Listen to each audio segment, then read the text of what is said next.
Let's jump right in. Welcome to this explainer, everybody.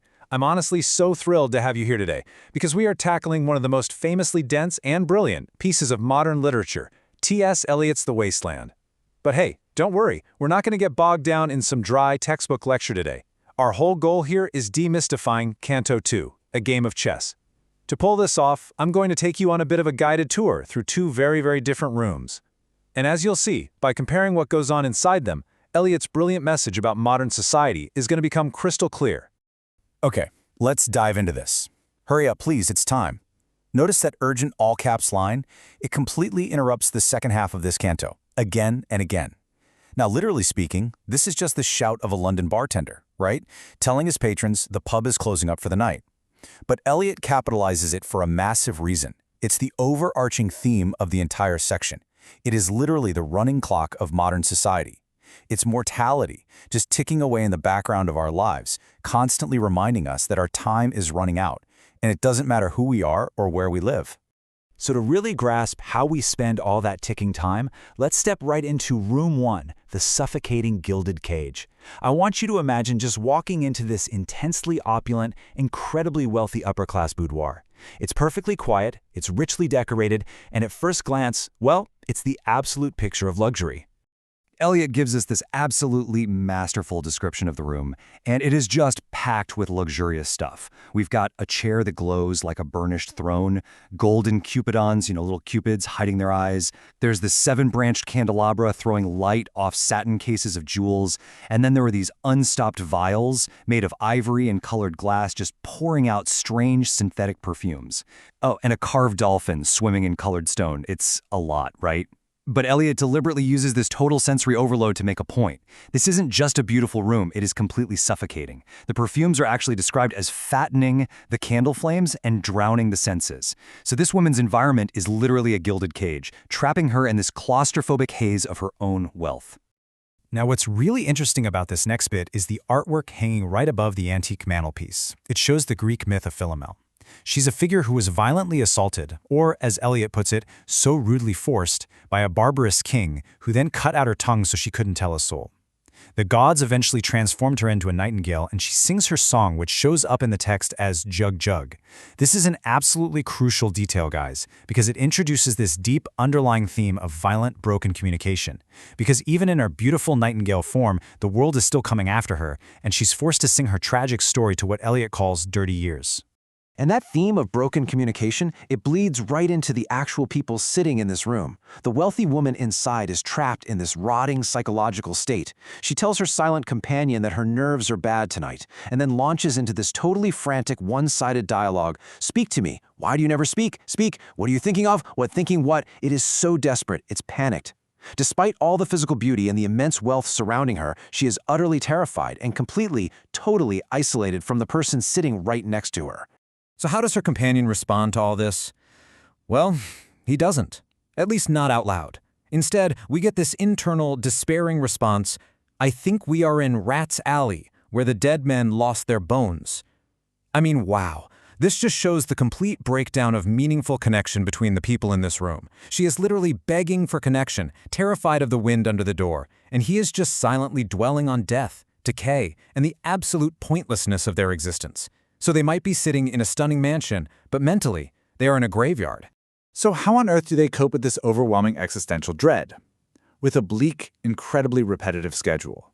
The hot water at 10, and if it rains, a closed car at 4. They're just distracting themselves with these meaningless, rigid routines. And ultimately, they say they shall play a game of chess. But they aren't playing for fun, not at all. They are, as the text says, pressing lidless eyes and waiting for a knock upon the door. They are wide awake, terrified, and simply moving pieces on a board to kill time while they wait for death. Or, waiting for something, literally anything real to happen. That right there is the tragedy of the upper class in Eliot's vision. But what happens when we leave the hushed, neurotic mansion and enter the pub? Do things get better? Is there more life, more real vitality out in the real world? Well, let's find out and step into Room 2, Gossip at the Pub. The tone pivots so abruptly here. We are no longer surrounded by synthetic perfumes and golden cupids. Nope, we are in a loud, brassy, working-class London pub. That hushed desperation of the mansion is entirely replaced by harsh, colloquial chatter. It's urgent, fast-paced gossip among a group of friends just having a drink before closing time. Let's move to and see how this builds, because Eliot writes this section as a dense wall of everyday dialogue, but it actually maps out a very clear, really tragic narrative about a woman named Lil. Okay, step 1.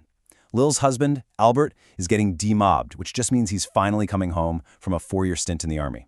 Step 2. Albert had given Lil some money to pull all her rotting teeth out and get a nice new set, so she'd look good for his return. Step 3. We find out Lil is actually incredibly unwell because she took pills to induce an abortion, which very nearly killed her. And finally, step 4, Albert comes home, they have a hot gammon Sunday dinner, and the friend who's telling this whole story is invited over to admire the feast. Through all this gossip, we get a genuinely horrifying picture of Lil's reality. The friend telling the story is remarkably cruel. She warns Lil that if she doesn't make herself look smart, Albert will just go find someone else who'll give him a good time. The speaker even has the nerve to tell Lil that she ought to be ashamed to look so antique. And that brings us to a really shocking realization. Lil is only 31 years old. The sheer tragedy here is that the harshness of her life has aged her so terribly that her own friends look at her and literally see an antique. So why does she look so aged? It's the immense physical toll her circumstances have placed on her body. She defends herself to her friend, saying, "It's them pills I took to bring it off." She's already had 5 kids and nearly died having the last one, young George. She was desperate not to have a 6th. She mentions that the chemist told her the pills would be all right, but she tells her friend, "I've never been the same." She is physically ruined. But her friend? Zero sympathy. She basically just tells her it's her own fault for getting married if she didn't want kids. And this brilliantly illustrates Eliot's overarching thesis in this canto. By placing these 2 rooms right side by side, we get a complete picture of a wasteland. On one side, you have upper-class emptiness, right? They have all the wealth in the world, but they suffer from severe psychological decay. They are absolutely terrified of tomorrow, paralyzed, just asking, what shall we ever do? Then on the other side, you have working-class emptiness. They are impoverished and suffering from literal physical decay. Lil is trapped by her biology, her societal role, and this looming threat that if she doesn't perform her duties for her husband, there's others will. So regardless of how much money you have in the bank, Eliot is saying that modern society leaves everyone trapped in profound alienation. As the pub patrons finish up their gossip, the bartender's repeated calls of "Hurry up, please, it's time," finally catch up to them. They have to leave. They say their casual little goodbyes, "Good night, Bill," "Good night, Lou," but then the canto ends with this incredibly haunting final line. "Good night, ladies. Good night, sweet ladies. Good night, good night." This isn't just some polite farewell. These are the exact words spoken by Ophelia in Shakespeare's Hamlet, right before she drowns herself after being driven mad by the men around her. It's a chilling echo. As these pub patrons are kicked out into the dark night, Eliot is linking Lil's tragic, trapped existence directly to one of literature's most famous victims of despair. And that brings us to the end of our explainer on Canto 2. Through the suffocating silence of a gilded mansion and the ruthless gossip of a London pub, T.S. Eliot shows us a world where people talk, but no one really communicates, where time just keeps marching on, but no one is really living. And it leaves us with a final provocative thought. In our own fast-paced modern lives, how often are we truly connecting with the people sitting right in front of us? Or are we, too, just passing the time playing our own superficial games of chess while we wait for a knock upon the door? I highly encourage you to read the rest of The Wasteland to see where this journey goes next. Thank you so much for joining me on this deep dive.